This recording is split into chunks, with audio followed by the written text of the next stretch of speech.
नमस्कार, बाखबर में आपका स्वागत है। मैं हूं राघवेंद्र सिंह। आज हम बात करेंगे एक ऐसे विषय पर जिसका संबंध घर घर से है। गरीब से लेकर अमीर तक, चपरासी से लेकर बड़े अफसर, चीफ सेक्रेटरी और कैबिनेट सेक्रेटरी जो केंद्र सरकार में होते हैं, हर घर से है। पार्षद या पंच से लेकर प्रधानमंत्री तक, क्योंकि खाने पीने का मामला है और इसमें अगर मिलावट है तो फिर इससे बड़ा कोई अपराध नहीं। लेकिन भारत में इसको लेकर थोड़ी उदारता है। मिलावट के मुद्दे पर भी हमने कैटेगरीज बन रखी है कि गंभीर मिलावट का मामला ये है और थोड़ा सामान्य मिलावट का मामला ये है। जहर दे के आप थोड़ा सा कम मार सकते हैं, ज़्यादा देंगे तो ज़्यादा आप पर जुर्माना होगा। इसी पर हम बात करेंगे कि आखिर पनीर पर मिलावट का प्रहार सरकार ने किया है, क्योंकि एक ऐसा पनीर जो दूध से नहीं बनता बल्कि पाम ऑयल से बनता है। लेकिन सवाल है कि इसको बनाने की इजाज़त किसने दी। पहले तो उस पर प्रहार करने की ज़रूरत है। आज की चर्चा में हम ये भी सब जोड़ेंगे कि दवाएं भी अगर मिलावट की होंगी तो फिर मरीज की जान बचने के बजाय उसकी जान चली जाएगी। अगर दूध पनीर में दिक्कत है तो फिर हम मरीज जो छोटे बच्चों को दूध पिलाते हैं, बुजुर्गों को पनीर खिलाते हैं, वो सब भी नुकसान का है। तो कह सकते हैं कि जब खेत से या गाय के दूध से, गाय डेयरी से जब उत्पादन शुरू होता है तो उसके आखिरी तक निगरानी की ज़रूरत है कि खेत से निकला अन्न जब थाली में आता है तो कितनी जगह से होकर वो गुजरता है। जहाँ भी गड़बड़ी हो वहीं पर पंच मारने की ज़रूरत है। दूध में गाय का दोष नहीं है, लेकिन दूध निकालने वाले से लेकर जो पनीर बनाता है, दही बनाता है, श्रीखंड बनाता है, घी बनाता है, उस पर कार्रवाई करने की जरूरत है। चर्चा महत्वपूर्ण है। चर्चा शुरू करें उसके पहले आपको बता दें कि इस मुद्दे पर मध्य प्रदेश के गौपालक और गौप्रिय मुख्यमंत्री, क्योंकि डॉक्टर मोहन यादव वैसे भी जो यादव परिवार है वो गाय भैंस से और घी दूध से बहुत स्नेह रखते हैं, इसलिए हर देश का कोई भी यादव परिवार हो वो आपको समृद्ध मिलेगा और शक्तिशाली मिलेगा। मध्य प्रदेश के मुख्यमंत्री का फोकस है कि दूध ज़्यादा हो, मध्य प्रदेश में दूध की नदियाँ बह जाए, ऐसी व्यवस्था करनी चाहिए। लेकिन नकलीपन से भी आपको निजात पानी पड़ेगी। सुनते हैं डॉक्टर मोहन यादव क्या कह रहे हैं और फिर करेंगे चर्चा की शुरुआत। मध्य प्रदेश के अंदर हमने ये निर्णय किया है कि अनुराग पनीर को हम इसको हतोत्साहित करेंगे, इस पर प्रतिबंध लगाएंगे। ये जैसा बाकी राज्यों के साथ ध्यान में आया है कि हमारे यहाँ प्राकृतिक रूप से जो दूध के उत्पाद है उनकी शुद्धता के बलबूते पर हम अपने राज्य की पहचान बनाएंगे। दूध का उत्पादन बढ़ाने की दिशा में हम आगे चल रहे हैं, लेकिन किसी प्रकार की इस प्रकार की गतिविधियों को हम बढ़ावा नहीं देंगे। तो सरकार तो बढ़ावा नहीं देगी, लेकिन सरकार के जो महकमे हैं वो जब लापरवाही करते हैं तो ये बढ़ावा नहीं मिलता बल्कि लोगों के लिए जानलेवा होता है। आज इसी पर हमारे साथ जुड़ गए हैं जियो पॉलिटिक्स के expert Ramesh Singh ji phone line पर हैं। स्टूडियो में मौजूद हैं दो विशेष मेहमान। मध्य प्रदेश के वरिष्ठ पत्रकार श्री संदीप पाठक जी हमारे साथ हैं और समाज सेवी और पर्यावरण प्रेमी उमाशंकर तिवारी जी हमारे साथ हैं। आप सभी का बहुत बहुत स्वागत है। चर्चा की शुरुआत उमाशंकर जी आपके साथ करना चाहते हैं, क्योंकि आप पेड़ों की रक्षा भी करते हैं, उनके संरक्षक भी हैं और ये भी मानते हैं कि अगर पेड़ पौधे नहीं रहेंगे तो फिर हम कितना भी कुछ कर लें जी नहीं पाएंगे। तो पेड़ पौधे जितना महत्वपूर्ण है, मुझे लगता है कि शुद्धता भी उतनी महत्वपूर्ण है। अगर पानी शुद्ध नहीं है, हवा शुद्ध नहीं है और दूध से लेकर पनीर तक और फिर गेहूं से लेकर आपके थाली में आने वाले हलवे, मिठाई, जलेबी, इमरती, किसी की बात करें, अगर ये गड़बड़ है तो फिर कुछ बचेगा नहीं। त्योहारों की वैसे भी भारत में आधे साल बहुत बहुतायत त्यौहार मनते हैं, आधे वर्ष अब शुरू हो गया है। आप देखिए कि गणेश उत्सव आने वाले हैं, उसके बाद रक्षाबंधन आ जाएगा, फिर नवरात्रि आ जाएगी, उसके बाद आप देखिए कि दशहरा, दिवाली और फिर नया साल और होली। तो एक तरह से लगभग पूरा साल त्यौहार का होता है। और ऐसे में मिठाई में मिलावट, मिठाई डब्बों के भाव बिकती है, ये तो हम मानते हैं कि कागज़ के भाव जो है, मिठाई कागज़ के भाव बिक जाता है।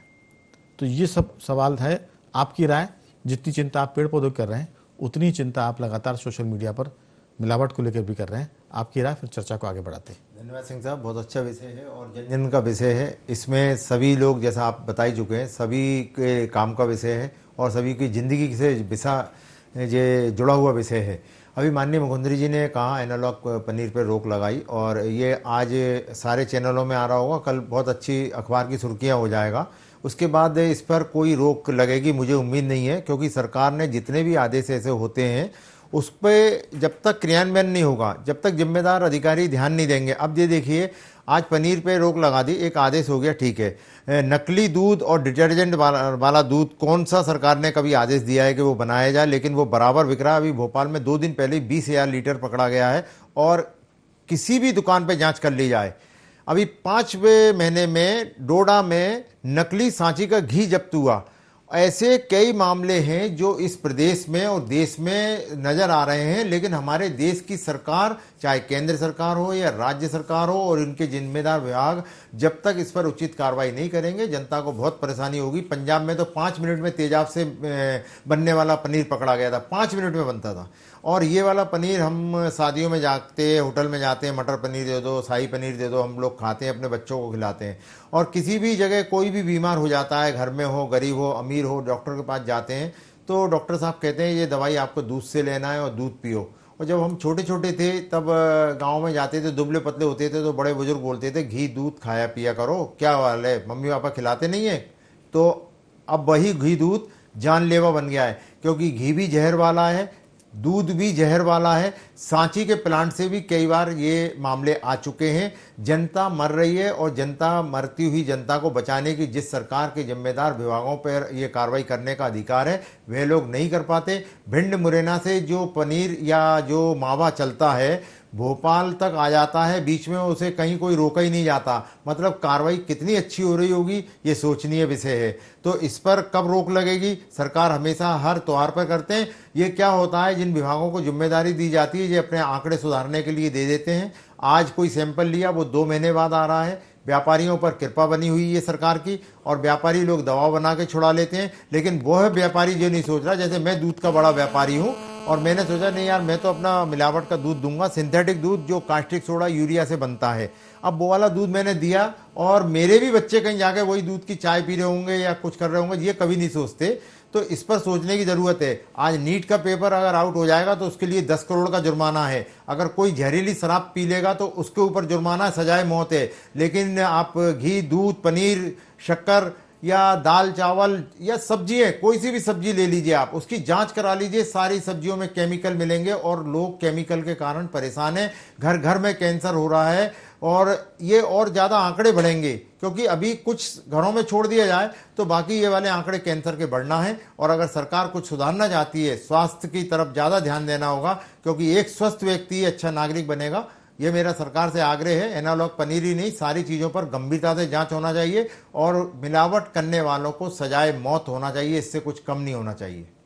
बिल्कुल आपने ठीक कहा कि पूरे देश में इस बात की तो चिंता है कि पेपर लीक ना हो, लेकिन ये जो मिलावट का मामला, इस पर लीकेज बहुत है, इसको रोकने की किसी को चिंता नहीं है। जबकि वो जैन जी भी यही खा रहा है, जैन जी को रोकने वाले पुलिसकर्मी भी वही मिलावट की चीज़ खा रहे हैं। और इसमें जो आपने सजाए मौत की बात की, चीन ऐसा देश है जहाँ सजाए मौत भी है मिलावट पर। अमेरिका की बात करें, यूके की बात करें, तो माने यूनाइटेड किंगडम, ब्रिटेन की बात करते हैं, तो वहाँ खेत से जाँच शुरू होती है। फसल जब खेत से उगती है, उसके बाद वो जहाँ जहाँ से होकर गुजरती है, सब जगह उनके चेक पॉइंट बने हुए, पता चल जाता है कि मिलावट कहाँ हुई। यहाँ तो ऐसा है कि देश की मर्जी, माने आज़ाद देश है, जिसकी जो मर्जी आए करे, पकड़ा जाए तो चोर, नहीं पकड़ा जाए तो वो फिर ईमानदार है ही है। तो इसी पर सबसे खास बात है कि कम से कम 2 महीने का फास्ट ट्रैक कोर्ट हो। अगर कोई पकड़ा जाता है, केस चलता है, तो 2 महीने की सुनवाई उसमें हो, और उसके बाद सज़ा। ऐसा नहीं कि आज सैंपल लिया, 15 दिन बाद सैंपल की जांच हो रही है, उसके बाद कोर्ट में केस जा रहा है, और 10 साल बाद सजा हो रही है, या वो बरी हो रहा है, जो भी है, जो भी कुछ होना है 2 महीने के भीतर हो। ये भी चीज़ें सरकार को करनी पड़ेगी, केवल कानून से काम चलने वाला नहीं है। मेरे साथ रमेश सिंह जी भी जुड़ गए। रमेश जी, सवाल ये नहीं कि कानून क्या बन रहा है, कानून का जो पालन कराते हैं। अभी उमाशंकर जी ने कहा कि कानून तो बन गया है, लेकिन कानून बनने के मामले में दूध की बात उन्होंने की थी, उस पर कौन निगरानी कर रहा है? जब निगरानी नहीं होगी तो फिर कानून आप चाहे जितना बना लें, उसका कोई असर होगा नहीं। इसलिए कानून के साथ साथ उसका क्रियान्वयन भी बहुत सख्ती के साथ करने की जरूरत है, ताकि लोग डरें, मिलावटियों में डर पैदा हो। आपकी राय? राघवेंद्र जी, सिर्फ पनीर, आज पनीर का आदेश हो गया और हम कल इसकी हेडलाइंस बन जाएगी, आज हम चर्चा कर रहे हैं। पनीर के अलावा कौन सी ऐसी चीज है? आप तो ये देखिए, पानी जो है ना, पानी ये भी मिलावटी है। भूमिगत शहरों में जो भूमिगत जल है, गाँव में जो भूमिगत जल है, उसके अंदर जहर है। शराब जो है, दूध और पनीर इसकी थोड़ी, शराब तक जहरीली है, शराब तक में मिलावट है, दूध में मिलावट है, दही में मिलावट है, घी, मक्खन, पनीर, मावा, हर चीज शहर में तो, गांव की तो छोड़ी, मैं नहीं कह सकता, शहर में हर चीज नकली है और प्रशासन की आंखों के सामने है। राजनीतिज्ञों की पता नहीं मोहन यादव जी को कैसे ये याद आ गई, उन्होंने एक आदेश जारी कर दिया। ये आदेश ऐसे नामालूम हमने अपनी जिंदगी में कितने देखे हैं, और वो उन आदेशों के बावजूद भी मार्केट में वो चीजें उपलब्ध है। फर्क इतना होता है कि प्रशासन को थोड़ी बहुत आमदनी अधिक हो जाती है, बाकी प्रशासन निचले स्तर पर पूरी तरह से आंखें बंद किए हुए है। सबसे महत्वपूर्ण बात यह है कि आम आदमी को ये सोचना चाहिए, शहर में आप ये देखिए जो दूध इन चीजों का सेवन करने वाले हैं, आज जितनी भी बीमारियां हैं, जितनी भी टोटल बीमारियां हैं, उन सबका मूल कारण है लाइफ स्टाइल और ये इन चीजों का सेवन। ये जितनी भी मिलावटी की, अभी एक खबर आई थी, हल्दी, किसी शादी में किसी ने हल्दी चेहरे पे लगाई थी, उसकी मौत हो गई थी, और ये हकीकत है, ये इसमें कोई, मैंने इसको वेरीफाई किया था, कोई भी गलत नहीं था। आप ये बताइए, अगर उसके हल्दी लगाने से मौत हो गई तो उसी हल्दी को जो खाने वाले हैं उनके अंदर के अंग, चाहे वो लीवर हो, चाहे फेफड़े हो, चाहे हार्ट हो, चाहे ब्रेन हो, इनका क्या हाल होता होगा। तो ये जितनी बीमारियां आज पैदा हो रही है, इनका मुख्य कारण मिलावट है। दवाएं मिलावट की आ रही है। अभी कफ सिरप का तो मामला अभी कुछ समय पहले हाईलाइट हुआ था, और मेरे ख्याल से अब आज आप मार्केट में जाइए दुकानों पे, आपको वही कप सिरप मिल जाएंगे। उनमें न मालूम कितने बच्चों की मौतें हुई थी। दूध का जो टैंकर में वो यूरिया डाल कर उसको हिला के दूध बनाने की खबरें आई थी, वो गिरफ्तार भी हुए थे। पता नहीं इसके बाद उसकी खबर ही नहीं आई कि सजा हुई भी होगी, तो आज भी वो दूध मिल रहा है। घी में चर्बी, अब ये बताइए आपको, तिरुमाला तिरुपति बालाजी में तो गाय की चर्बी का लड्डू तक की खबरें आई थी। कितना बड़ा घोटाला होगा इस देश में। इस देश के हर शहर में जर्रे जर्रे पे ये मिलावट का धंधा चल रहा है, और अब तो गांव में भी ये मिलावट जो होती है, मावा की, दूध की और घी की, हालांकि इतने स्तर पर नहीं होती, लेकिन होती है फिर भी। लेकिन गांव में दूसरे स्तर का जो मिलावट होती है, जैसे खेतों में जो जहरीले रसायन है वो जमीन के अंदर जा रहे हैं, फसल भी जहरीली आ रही है, अनाज भी जहरीला आ रहा है, अंडर वाटर जो है वो भी जहरीला है, और जो फसलों को सुखाने के लिए जो स्प्रे किए जाते हैं तेजाब के, वो भी जहरीले है। उनकी जो मूंग वगैरह की, उड़द की दाल जो आती है वो भी जहरीली होती है। इनको खाने से कैंसर होते हैं, हार्ट अटैक होते हैं, ब्रेन के स्ट्रोक्स होते हैं, किडनियां फेल हो रही है, लीवर फेल हो रहे हैं, मतलब लाइलाज बीमारियां हो रही है। तो सरकार सवाल, अब यहाँ ये सवाल ये उठता है कि प्रशासन, आम आदमी, राजनीतिज्ञों को सबको पता है, और कई बार इसको रोकने के प्रयास भी होते हैं, लेकिन आज तक नहीं रुक पाया।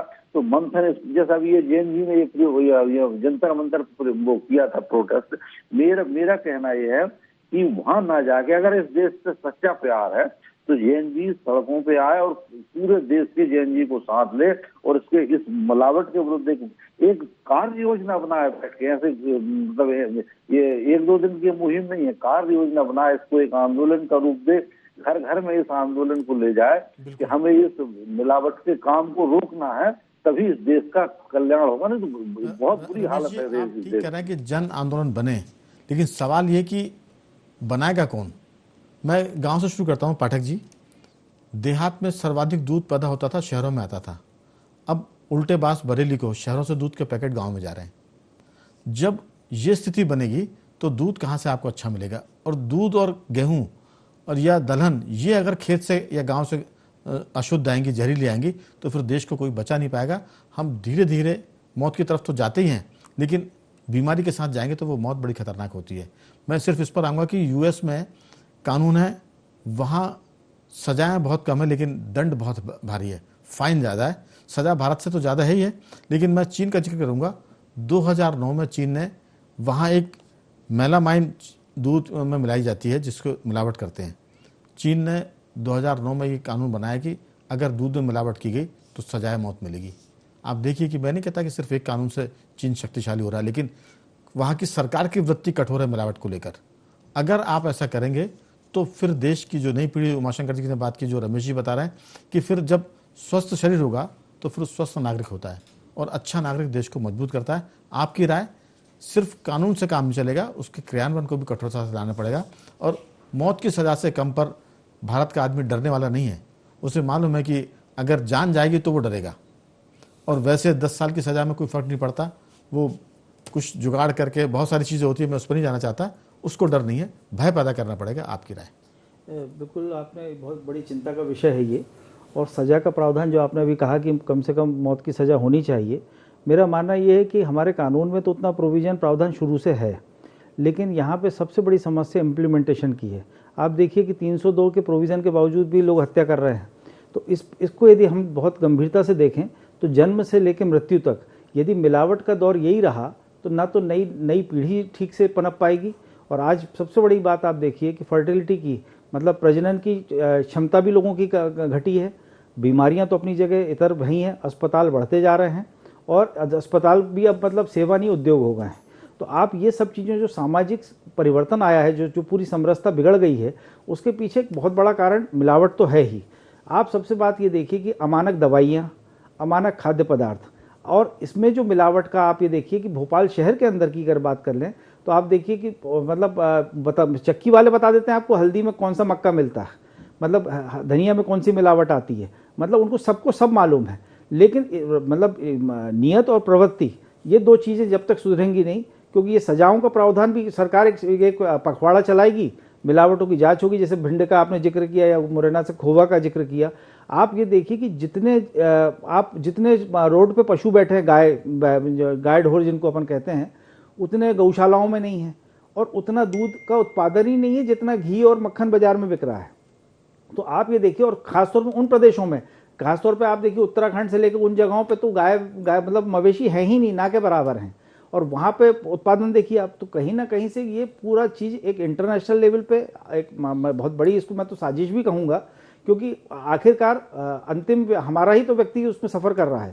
और इसमें मुझे ये लगता है कि अगर यही स्थिति रही तो हमारे यहाँ जो पुरानी परंपरा चलती है ना कि मरने के बाद घर के परिजन पिंडदान करते हैं, तो जैसे साधु सन्यासी अपना खुद का पिंडदान करते हैं, तो मुझे तो लगता है कि यदि मिलावट का यदि दौर रहा तो आदमी को अपना पिंडदान खुद ही करना पड़ेगा। बिल्कुल, इससे ज़्यादा भयावह स्थिति और क्या देखेंगे हम लोग। एकदम ठीक कहा आपने, ये भी स्थिति बन सकती है, लेकिन इससे अगर समस्या का समाधान हो तो ये भी कर लें। आदमी पिंडदान करने से भी अगर शुद्ध चीज़ों की तरफ जाता है तो कोई दिक्कत नहीं है, लेकिन सेफ्टी लॉ अगर बना लें और उसका क्रियान्वयन कमज़ोर हो तो उस कानून का कोई मतलब नहीं है। असल में उमा शंकर जी, लोगों में ईमानदारी घट गई है, नैतिकता का पतन हो रहा है, वो बहुत नीचे पे जा रहे हैं। हम शुद्ध चीज़ के पैसे देते, बहुत ऊंचे दाम पर घी खरीदते, 1500 रुपये किलो या 2000 रुपये किलो, लेकिन उसमें भी मिलावट है।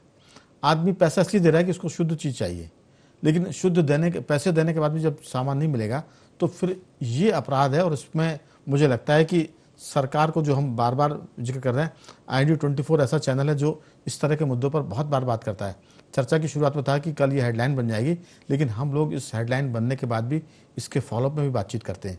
इसलिए करते हैं कि मीडिया भी इसमें दोषी है। हम जब आग लगती तो दिखा देते हैं, लेकिन आग बुझने के बाद फिर सो जाते हैं। तो इसमें अगर कोई दोषी भी है तो मैं मीडिया को भी दोषी मानता हूं, क्योंकि वो ना तो लोगों को जागरूक कर रहा है और ना सरकार पर के दिमाग पे हथौड़े मार रहा है कि आप ये गलत कर रहे हैं और इससे नुकसान है। ये आपकी जिम्मेदारी में आता है जो आपको करना चाहिए। आपकी राय? सिंह साहब, इसमें मैं बस बीच में एक बात बोलना चाहूँगा। जैसे अभी मुख्यमंत्री जी ने बोला और अभी सबने चिंता जाहिर की, आदेश बहुत हो जाते हैं, रमेश सिंह जी ने भी बोला, पाठक साहब ने भी बोला कि इसका क्रियान्वयन। अभी जून में माननीय प्रधानमंत्री जी ने मन की बात में बोला कि गणेश जी में और आने वाले त्योहारों में मिट्टी की मूर्ति का प्रयोग करें। हमने देखा है पूरे देश में और भोपाल शहर में जगह जगह बड़े बड़े टीवी लगाकर और राजनेता बैठ जाते हैं भारतीय जनता पार्टी के, और माननीय मोदी जी को बड़ा आदर्श मानते हैं, मैं भी मानता हूं। लेकिन मोदी जी की बात का कितना असर हुआ वो मैंने अभी देखा घूम के पूरे शहर में, कि सब जगह प्लास्टर ऑफ पेरिस की मूर्तियां बन के तैयार हैं और मुख्य सड़कों पर बैठे हुए हैं, उस पर कोई ध्यान नहीं दे रहा। तो क्या मोदी जी का इतना ही सम्मान है? या कोई भी आदेश होता है हमारा, चाहे मुख्यमंत्री जी आदेश करें या कुछ भी, अभी फूड एंड ड्रग्स की बात करें, हमने जहां से ये ऑर्डर हुआ है, रोक लगी है, तो फूड एंड ड्रग्स के जो मुरैना भिंड में बरसों से पदस्थ हैं, वो अमला क्यों नहीं हटाया जाता? जो बरसों से वहां जमा हुआ है उसका पूरी रिपोर्टें अगर निकलवा ले कोई RTI के माध्यम से तो पता पड़ जाएगा। तो मिलावट रुकेगी कैसे? क्योंकि मिलावटखोरों का एक बार आया था सर्वे, उसमें 2 से 3 करोड़ रुपए अकेले मुरैना भिंड में मिलावट के बड़े बड़े उन्होंने वो बना रखे हैं। और मिलावट की जो चीजें आ रही हैं सबसे ज्यादा इन क्षेत्रों से आ रही है, और अब तो भोपाल भी उसमें नंबर 1 होने वाला है। और सांची डेयरी पे जिस पे हम भरोसा करते हैं वहां पर भी ये पाया गया। और खुद निश्चल झारिया जी जो एसटीएफ में थे और राजेश भदौरिया जी ने पकड़ा था जब टैंकर, तो उन्होंने दूध की 2 बूंद अपनी जुबान पे रख ली थी, उनकी जीभ जल गई थी और इसी सांची डेयरी का वो था। तो इस पर गंभीर नहीं है सरकार। मैं सरकार की बात का समर्थन उधर करना चाहूंगा कि अगर वास्तव में सरकार गंभीर है तो इस पर जांच कराए, और जांच अगर सही नहीं हो रही तो ऐसे आदेश कितने भी हो जाएं, जैसे पॉलीथीन पर और सिंगल यूज प्लास्टिक पर जुलाई 2022 से रोक लगी थी, आज तक कहीं भी कोई रोक नहीं लगी है और वो भी आदेश रद्दी की टोकरी में जा चुके हैं। अभी 4 दिन पहले एक खबर छपी कि एक जगह गए भोपाल में, उन्होंने सिंगल यूज प्लास्टिक पर काम किया और जुर्माना कर दिया, मतलब एक ही दुकान पे थी। अरे ये सिर्फ दिखाने के लिए, अपने आंकड़े सुधारने के लिए केंद्र सरकार को भेजे जाते हैं और केंद्र से अपने जो इनका वो होता है एक सर्वे, उसमें दे दिया जाता है हमने इस पे इतना काम करा। लेकिन मिलावट जैसा मुद्दा है, इसमें चाहे आदेश करने वाला हो या मिलावटखोर हो, सबको असर पड़ता है। अगर देश में एक आतंकवादी से ज्यादा भी खतरनाक काम कर रहा है तो वो है मिलावट करने वाला, क्योंकि आतंकवादी जब गोली मारता है तो एक परिवार या 2 परिवार प्रताड़ित होते हैं, लेकिन मिलावट करने वाले का दूध, घी, मक्खन, पनीर, जितनी भी प्रोडक्ट वो बना रहे हैं तो उससे पूरा का पूरा समाज प्रताड़ित हो रहा है। और हमारे देश के हर युवा को आगे आ जाना चाहिए। मिलावट कोई ऐसा साधारण मुद्दा नहीं है। बिल्कुल। तो ये बहुत गंभीर विषय सवाल है रमेश जी कि क्या सिर्फ कानून से काम चलेगा? मुझे लगता है कि मैं सिर्फ बार बार उदाहरण देता हूं, आप सब लोगों के सामने कई बार मैंने दोहराया है कि अगर कोई राज्य सबसे देश में खराब राज्यों में शामिल था तो उत्तर प्रदेश था, बिहार था। उत्तर प्रदेश में सिस्टम वही, अधिकारी वही है, पुलिस वही है, लेकिन एक आदमी बदला, मुख्यमंत्री बदला तो आप देखिए कि पूरा प्रदेश बदल गया और लोग उस बदलाव को महसूस कर रहे हैं। तो हम ऐसे ही मध्य प्रदेश में उम्मीद करते हैं कि डॉक्टर मोहन यादव दूध प्रेमी हैं, दूध की नदियां बहाना चाहते हैं, मिलावट के मामले में सख्त फैसला करें ताकि मध्य प्रदेश में दूध की नदियां बहे न बहे, लेकिन मिलावट की कोई चीज़ नहीं बिकेगी, इस बात का बहुत सख्ती के साथ पालन कराएं, चाहे वो दवा हो, चाहे वो दूध की चीज़ें हो या मिठाइयाँ हो या नमकीन हो, बेसन हो, कोई भी चीज़ हो। अगर ये कर पाए तो भी इस प्रदेश पर उनका बड़ा उपकार होगा और जनता उनकी बहुत ऋणी रहेगी। आपकी छोटी सी टिप्पणी रमेश जी। जी बिल्कुल आदेश जारी ना करें। ये आदेश जारी करने से कुछ नहीं होता। मेरी उनसे सलाह है कि इसे एक जन आंदोलन बनाए, पूरी राजनीतिक इच्छा शक्ति का परिचय देते हुए विधायक सांसदों से यात्राएं कराए, आम आदमी को जोड़े, युवाओं को जोड़े। आजकल युवाओं को बाहर आने का बड़ा वो एक समय चल रहा है, तो सबको आगे लाए और एक जन आंदोलन बनाए इसको।